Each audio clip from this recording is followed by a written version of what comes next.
saya biasanya karena membicarakan hal-hal ini dari segi neuroparenting atau tentang otak, jadi saya mohon izin untuk dibantu dengan beberapa slide ya. Saya share screen terlebih dahulu ya. Siap. Ya, baik. Ya, mudah-mudahan sudah terlihat. Bisa memaafkan dan sulit melupakan. Ya, ini kalau kita tinjau dari beberapa segi atau beberapa faktor pendekatan ya. Kalau lewat filosofi ini rasanya kayak gitu ya. Memaafkan bukan melupakan karena memang dia bentuknya memori ya. Dan pagi hari ini izinkan kami untuk menjelaskan dari sisi bagaimana sih apa yang terjadi di otak pada saat kita memaafkan tapi memang sulit melupakan gitu ya. Dan ya ini sering banget orang bilang forgive yes, forget no ya.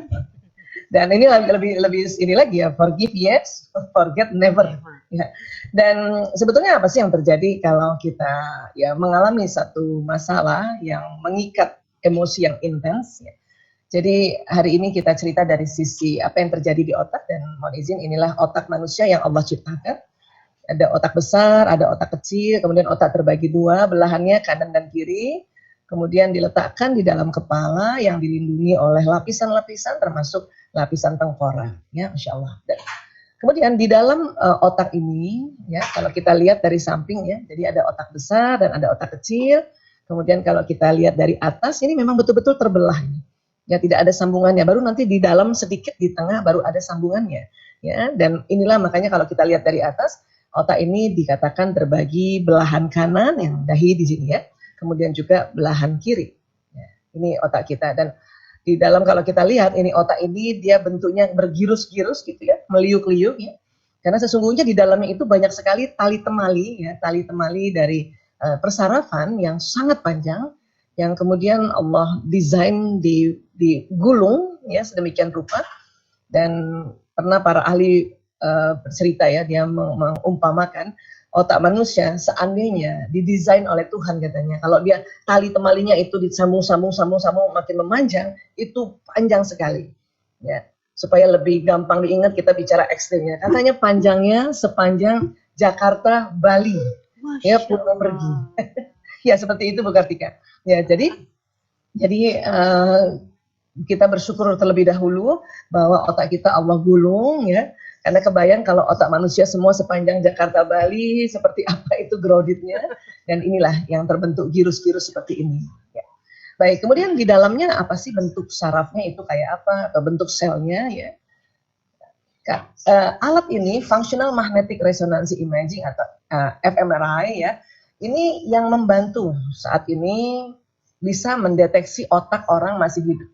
Kalau dulu kita mau belajar tentang otak, orangnya harus meninggal dulu, kemudian disumbangkan otaknya ya dengan izin keluarga tentunya, barulah kita bisa teliti. Tapi sekarang orang hidup bisa diteliti dengan alat ini gitu ya. Itulah makanya mengapa ilmu saraf, ilmu otak, neuro ya. Neurologi ini, neuroscience ini berkembang dengan pesat. Termasuk apa yang terjadi di otak. Ya. Di dalam otak, kalau mungkin kita pernah belajar biologi barangkali atau sains atau IPA ya, itu ada neuron. Bentuknya seperti ini diperbesar ya. Dan ini ada semua di dalam otak, jumlahnya 100 miliar. Kurang lebih. Ada yang bilang 80 miliar, ada yang bilang 90 miliar. Kalau saya ambil paham yang 100 miliar ya. Tapi intinya pokoknya banyak banget itu. Ya. Dan satu neuron ini kerjanya kayak satu komputer yang tercanggih di zamannya. Ya. Artinya saya yang lahir tahun 68 ini, generasi X ini kan ya punya juga 100 miliar ya. Mungkin ayah bunda yang kalau ayah bunda sekarang lahirnya yang tahun 80-an kali ya Bu Kartika ya? Iya. Ayah bunda ya, yang mereka yang milenial ya. Kalau Ibu Kartika lahir tahun apa Bu? Saya lahir 78 Ibu. Nyaris milenial itu. Nyaris milenial ya. Harusnya dimundurin sedikit supaya milenial ya Bu ya. Ya, sedikit lagi milenial gitu ya. Ya, jadi punya 100 miliar juga ayah bunda yang hadir di sini yang mungkin juga generasi milenial 100 miliar. Kemudian nanti ananda kita kan ada yang generasi Z ya. Z itu lahirnya antara 1996 sampai 2010. Di bawah lagi belum generasinya Alpha.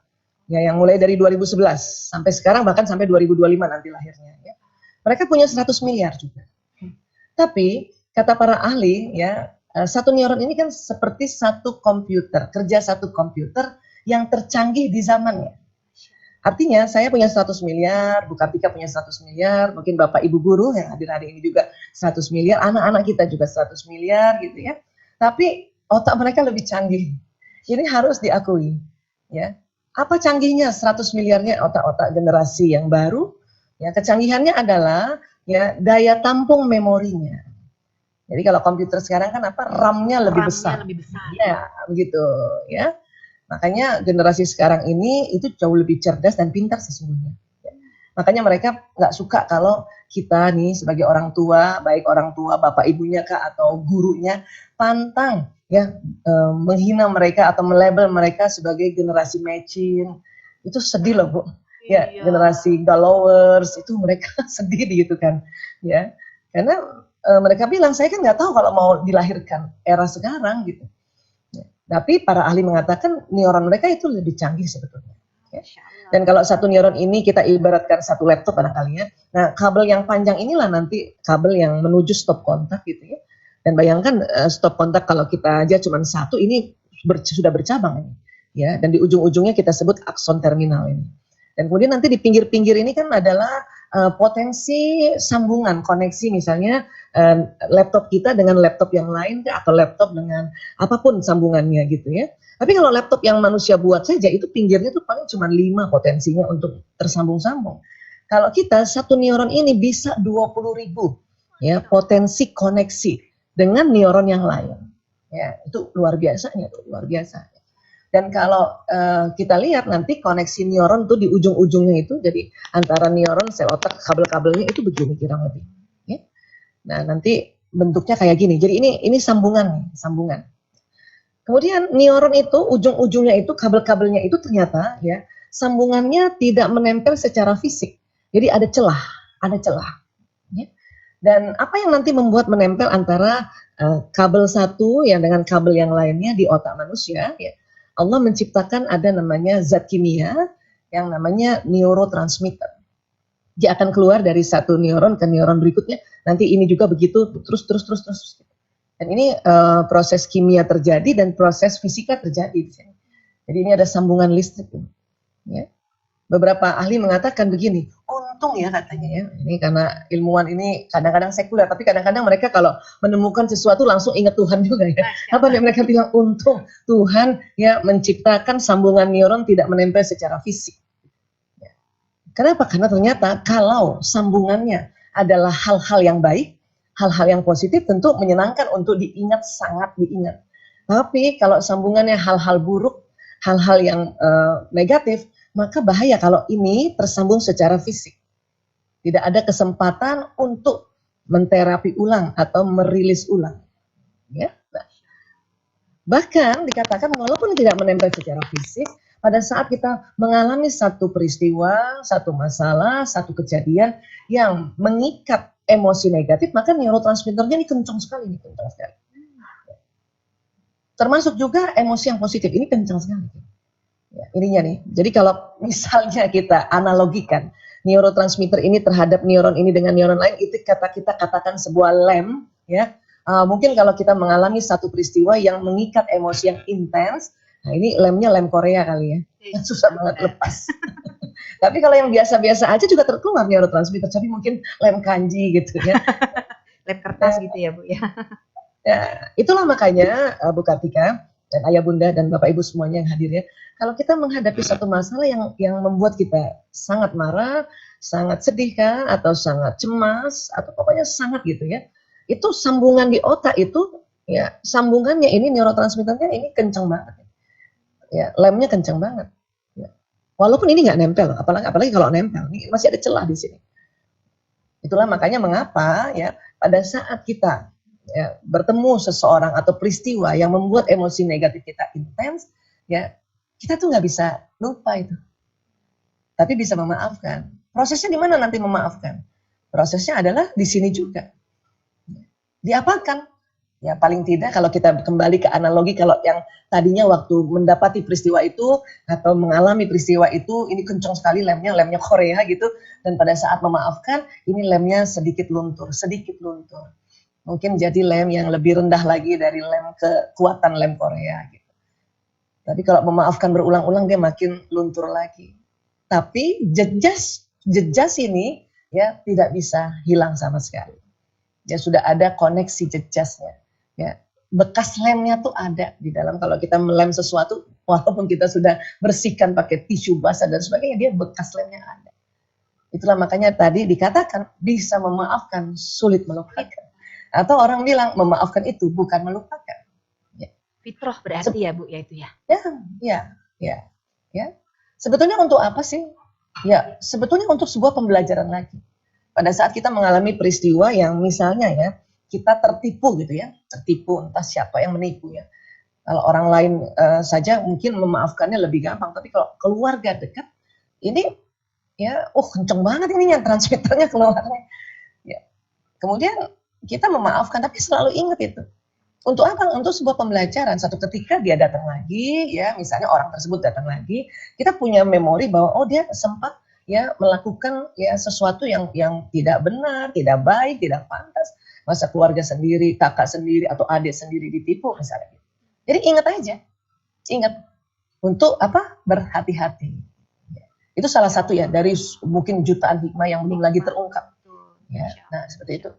Atau paling tidak ya kalau kita misalnya pernah mengalami satu musibah yang bahaya ya, kemudian kan ini terjadi neurotransmitternya lepas ini yang kuat, itu kadang-kadang orang kalau belum memaafkan peristiwa itu ya salah satu dampaknya dia nggak mau lewat jalan itu gitu. Itu kan recall gitu ya Bu? Iya, ya dia nggak mau melewati misalnya ada seorang ibu ya, dia sempat anaknya tertabrak di sebuah jalan gitu ya. Kemudian meninggal, dia lihat, itu kan kenceng banget ininya nih, neurotransmitternya. Dan bukan cuma satu saraf, tapi ada puluhan atau ratusan saraf terjadi kondisi seperti ini. Gitu. Sehingga pada saat ibu itu belum lagi bisa memaafkan, maka sambungan neurotransmitternya masih kuat, itulah makanya dia masih sangat ingat, dan akhirnya muncul yang kita sebut trauma. Makanya dia sumpah-sumpah, pokoknya saya nggak mau lewat lagi jalan situ. Gitu. Padahal kadang-kadang kalau dia harus muter jalannya jauh banget. Karena misalnya ada sebuah kepentingan yang lewat jalan itu cepat, tapi karena ada peristiwa yang membuat traumatik, karena mengikat emosi yang sangat intens, maka dia mengatakan, ya saya nggak mau lewat, saya nggak bisa lewat situ, saya trauma banget, ini muter jauh.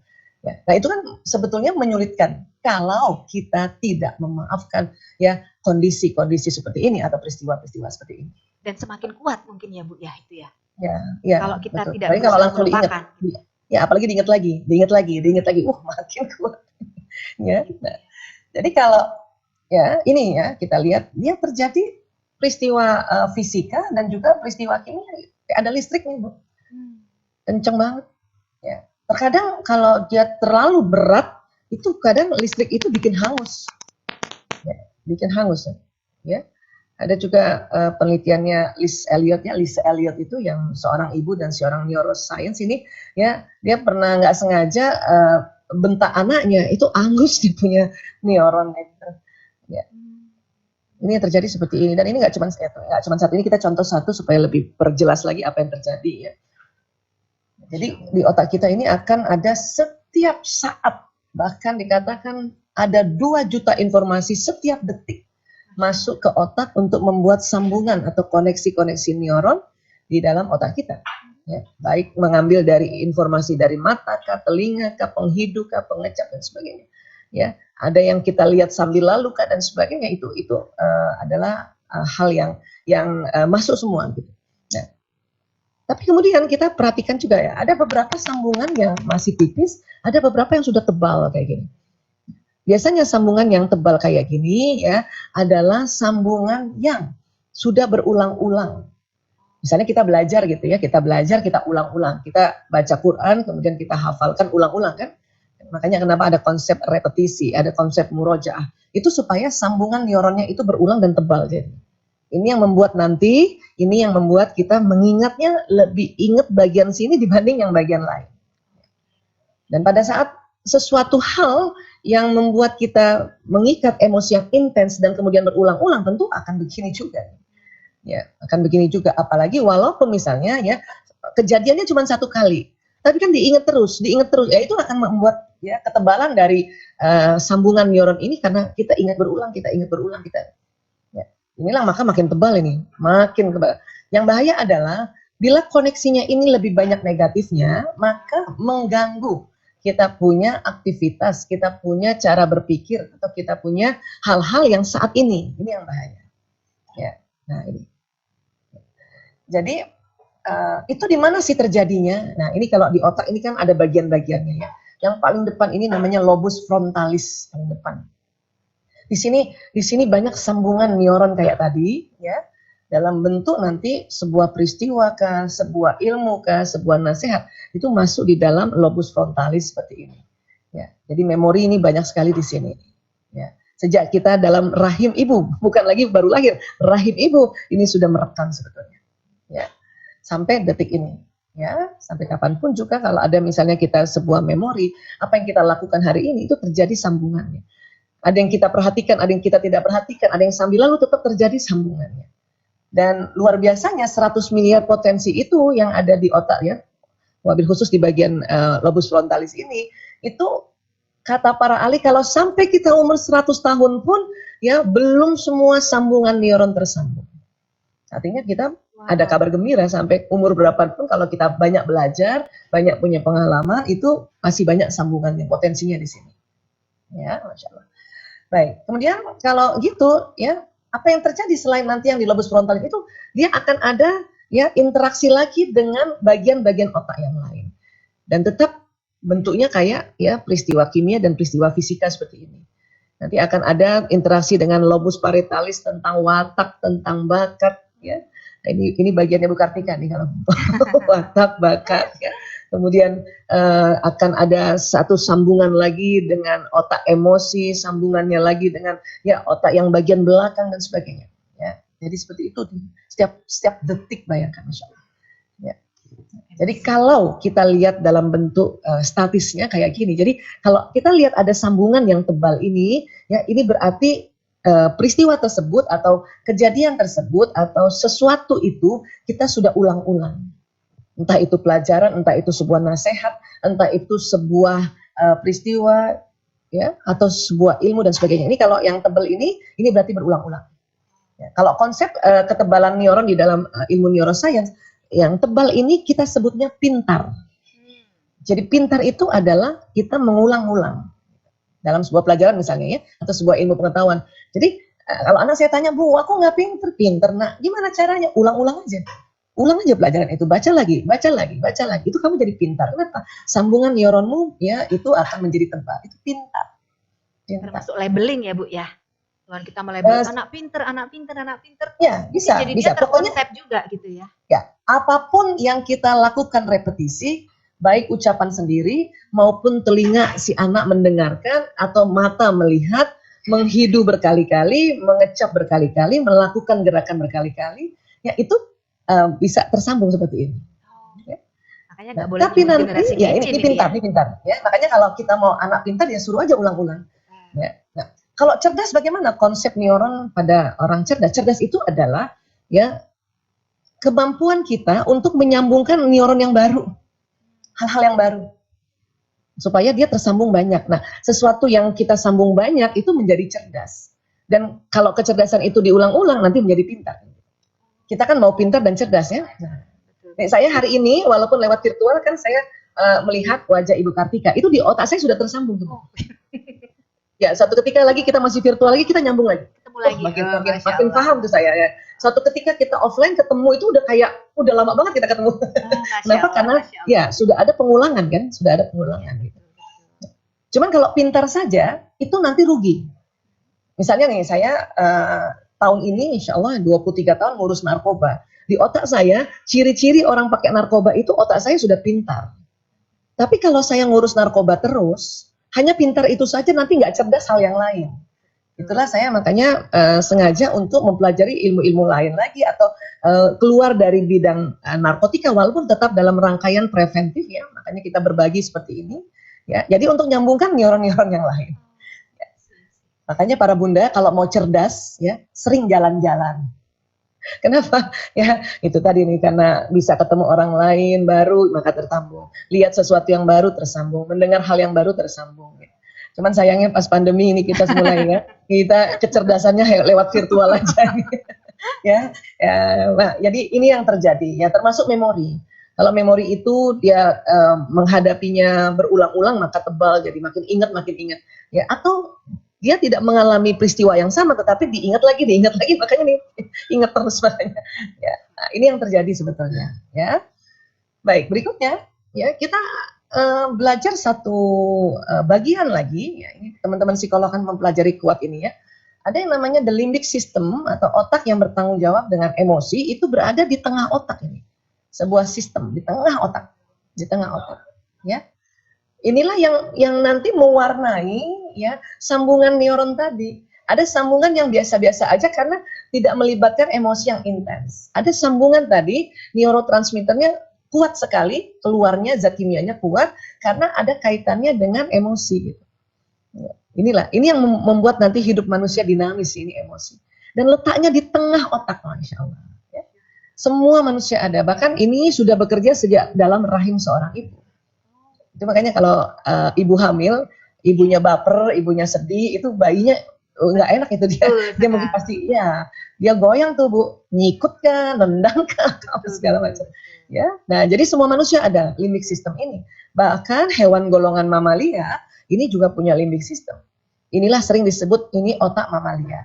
Otak mamalia. Ya. Nah, untuk otak mamalia ini berarti kan manusia memang punya sifat binatang sebetulnya. Bahkan Allah ingatkan kita bisa jauh jadi di bawah ya derajatnya binatang karena otak mamalia yang tidak kita bisa kendalikan. Namun tentu kalau kita ingin kendalikan tentu harus kita ya kenali dulu apa sih otak mamalia kerjanya ini dan ada apa aja di dalam situ ya, sebuah mekanisme apa gitu. Hari ini memang saya akan menjelaskan secara populer saja ya, karena kalau kita belajar lebih detail itu sangat kompleks dan detail sekali ya. Dan yang saya mau sampaikan juga bahwa kita keluarga muslim ini Allah sudah membuat sebuah ya peraturan-peraturan atau sebuah detail-detail peradaban sebetulnya ya. Pada saat anak kita lahir ya, kemudian diazankan di telinga kanan, dikomatkan telinga kiri, itu mulai tadi neuronnya tersambung tuh. Ya. Tersambung suara azan, tersambung suara qomat gitu, dia mulai tersambung. Kemudian kita diminta untuk memberi nama yang baik dan satu lagi itu ada sesuatu tradisi yang betul-betul harus diikuti yaitu akikah, memotong hewan kambing. Ya. Kenapa? Karena rupanya salah satu hikmah dari akikah itu adalah sebuah penebus ya untuk otak mamalia pada seorang anak. Ya. Laki-laki memang 2 kambing, perempuan 1 kambing. Kenapa laki-laki 2 kambing? Karena ternyata otak laki-laki lebih berat 100 gram ternyata. Ini kita harus akui ini bukan tidak. Ya, otak laki-laki itu lebih berat 100 gram dibanding perempuan. Risetnya banyak sekali. Ya, tapi tenang, kecerdasan bukan karena berat otak. Kecerdasan itu karena seringnya kesambung otaknya, seringnya belajar, seringnya mendengar. Sambung neuron tadi ya Bu ya, berdasarkan sambung neuron bukan besar dan kecilnya otak ya Bu ya. Ya. Berat ini kan dia kolesterolnya. Ya. Nah, tapi dengan lebih beratnya otak laki-laki berarti otak emosinya juga lebih besar laki-laki. Itulah makanya penebusannya 2 kambing. Ya. Memang walaupun otak laki-laki bukan 2 kalinya otak perempuan, hanya kan ya walaupun dia lebih berat kan nggak mungkin kita misalnya mau kurban kambing 1/4 kambing, nggak mungkin bahkan 2 kambing kan, gitu. Ada beberapa ibu, Bu Aisyah boleh nggak ya kalau kita akikah kambingnya diganti ayam? Saya bilang nggak bisa dong. Yang ada di otak kita tuh otak mamalia, ayam bukan mamalia. Gitu. Ya, jadi ini sebuah sesuatu yang buat saya ini sesuatu banget. Kenapa? Beberapa pasien kami yang pakai narkoba, memang orang pakai narkoba ini kan perilakunya kacau ya. Tapi ada beberapa yang kacau banget dan sifatnya jadi kayak binatang. Ya. Dan kalau saya konsultasi dengan orang tuanya, saya tanya, Bapak, Ibu, maaf punten, ini udah diakikah belum ya waktu kecil? Belum Bu Aisyah, waktu itu nggak sempat. Nah, ada lagi, waktu itu nggak ada dananya. Oh, dalam hati saya ya, pantesan. Kenapa? Sifat binatangnya belum ditebus. Masya Allah. Makanya saya suruh tuh akikah kan. Pak, akikah ya, niatkan ada rezeki, ya langsung akikah. Jadi itu pasien umur 30 tahun, 35 tahun belum diakikah, suruh akikah juga. Kenapa? Karena berpengaruh sekali, apalagi kalau sudah menjadi sebuah penyimpangan. Ya narkoba kah, tawuran kah, judi kah, LGBT kah. Itu saya pasti tanya tentang masalah akikah. Ya. Dan buat ibu-ibu muda yang berada tinggal di sekeliling saya atau bekerja di sekeliling itu, saya ingatkan sudah akikah. Nggak usah beli dulu mobil, nggak usah dulu beli sesuatu yang sekunder ya, akikahkan anak. Karena sangat berpengaruh pada anak-anak yang terjadi penyimpangan. Ya. Jadi ini yang saya mau tambahkan lagi informasi tentang akikah. Ya. Baik, kemudian kita lihat lagi, maaf. Kalau dari tengah ya, limbik sistem itu persis di sini, persis di sini. Ya. Kemudian manusia juga selain limbik sistem ada otak reptilnya. Ya. Kemudian di sinilah nanti yang membedakan hewan mamalia dengan otak manusia itu ini yang namanya neokortex. Ini kita lebih tebal, ya, lebih tebal. Tadi kita frontalis di daerah sini. Kemudian ada nih prefrontal cortex. Ini Bapak Ibu punten karena kesepakatan internasional kita pakai bahasa Latin ya, nggak apa-apa ya. Nggak usah dihafal tapi paling nggak tahu lah ya. Di depan ini, di belakang dahi ada namanya prefrontal cortex. Di sinilah ilmu pengetahuan, nasihat ini masuknya di sini, koneksinya nanti. Memorinya masuknya di sini. Kita belajar dari kecil, dinasihati orang tua, ya nasihatnya masuk di sini. Ya. Kemudian masuk sekolah, diajarin Bapak Ibu guru, dinasihati Bapak Ibu guru, bahkan nasihat teman-teman atau siapapun yang orang yang kita anggap figur otoritas, itu dia bisa masuk di sini informasinya. Ya. Kalau memori di mana Bu Aisyah? Memori ya sekitar sini. Dan kalau memorinya dia punya kaitan emosi yang intens, dia lebih dekat-dekat sini lagi, karena ini ada otak emosi di sini. Ya. Makanya di dalam kepala itu jadi kayak lemari sebetulnya. Kayak lemari yang dimana kalau ada peristiwa-peristiwa ya sebuah kejadian yang sangat mengikat emosi, dia diletakkan di daerah ya lemari yang mudah diakses di sini. Inilah makanya kadang-kadang sesuatu peristiwa yang kita sangat ingat itu pasti ada ikatan emosinya, baik yang positif maupun yang negatif. Ya.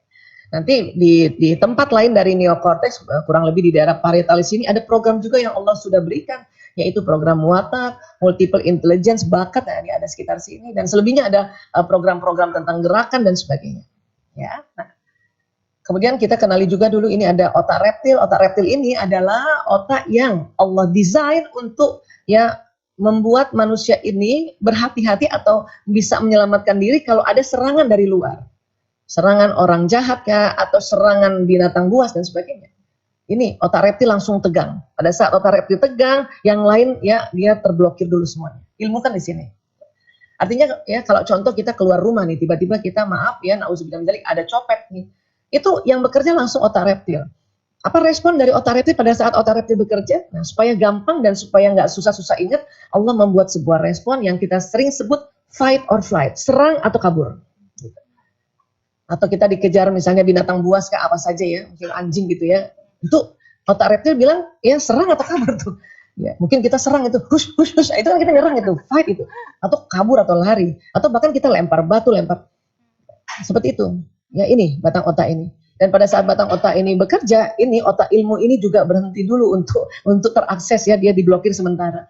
Ya, itu kerennya otak manusia. Jadi dalam keadaan darurat pokoknya dua aja yang diingat, jangan terlalu banyak ingat macam-macam gitu. Ya, serang atau kabur, fight or flight. Nah, kondisi pandemi ini membuat batang otak kita ini, walaupun tidak di luar rumah, di dalam rumah tegang ini. Ya, kenapa? Karena kita ya diberi informasi bahwa ada virus corona, yang itu juga sebuah menjadi ancaman, cuma masalahnya dia nggak kelihatan gitu. Makanya otak reptil kita pada tegang nih. Ya, kenapa? Karena kita tahu juga virus itu bukan lagi di luar rumah, dia masuk juga di dalam rumah kita. Untuk itu makanya kadang saat ini anak-anak yang bersekolah kan, orang tua yang mendampingi anak sekolah kan, ya ini ikut tegang ini sebetulnya. Makanya kadang-kadang kalau batang reptil tegang, kepengennya mau nyerang aja, ya nyerang atau kabur atau ngambek. Ya. Nah ini, makanya bagaimana kita harus kenali dia dan bikin rileks. Ya. Sama mamalia juga begitu. Kalau ini lebih variasi nanti responnya atau jenisnya ya. Kalau ini tegang, lagi marah, ilmu yang ada di prefrontal ini itu ya terblokir sementara. Jadi kalau kita marah sama anak gitu ya, kesel sama punten sama pasangan sama suami, itu lupa loh ilmu bahwa suami itu jembatan surga gitu ya. Kemudian anak itu keratu ayun, itu lupa loh sementara itu. Ya, makanya antara mamalia dengan reptil ini bekerja jadi mau nyerang ya karena marah dan sebagainya. Itulah juga termasuk ada memori-memori pada saat kita berinteraksi dengan orang dan kita ya marah gitu ya. Itu lupa bahwa saya marah sama adik saya misalnya gitu. Saya marah sama kakak saya marah sama misalnya ya punten ya kakak mertua apa segala macam. Itu lupa ilmu itu di sini kan. Makanya terbentuk memori lagi dan dia berada sekitar sini. Ini yang terjadi sebetulnya di otak. Ya. Terus gimana sebetulnya supaya kita memaafkan? Apa yang terjadi pada saat kita memaafkan? Limbic system ini ini sekarang kita lihat dulu batang otak ini yang bikin tegang ini, yang suka fight or flight ini, yang nyerang ini dia nih otak reptil nih. Ya. Tapi ini kan melindungi kita sebetulnya. Hanya kondisi sekarang ini tegang banget. Makanya banyak sekarang orang-orang sekarang konflik itu karena batang otaknya tanpa terasa 8 bulan tegang. Ya. Nalarnya nggak jalan gitu kali ya Bu ya. Karena tertutup tadi ya, teori-teori yang dia tahu juga. Iya, ilmu kan di sini nih terblokir sementara nih Bu Kartika. Ya. Makanya kalau kita bisa sudah ngerti bahwa ada batang otak nih, ada otak mamalia. Karena dia tegang, makanya kadang-kadang ilmu kita di sini walaupun sering taklim, walaupun sering seminar, walaupun sering baca buku, terblokir sementara. Ya. Makanya kita mencoba untuk merilekskan batang otak, merilekskan otak mamalia sehingga kita ingat lagi, oh iya ya sekarang ini memang ya online tetap efektif daripada ini kacau banget gitu ya. Nah gitu misalnya gitu ya, itu salah satunya ya. Nah, apa yang membuat rileks nanti? Nah ini kan ternyata yang membuat rileks itu adalah kata memaafkan. Saya maafkan dia, itu langsung batang otak itu yang tadinya kenceng itu seret gitu ya, luar biasa itu kata memaafkan. Masya Allah. Nah, kemudian di otak mamalia itu kan ternyata tadi kita belajar bahwa itu ada otak emosi, ternyata nggak hanya negatif tuh, ada emosi positif juga. Jadi kemudian kalau dipetakan isi dari mamalia brain tadi yang otak limbic system itu berbagai jenis emosi. Ya.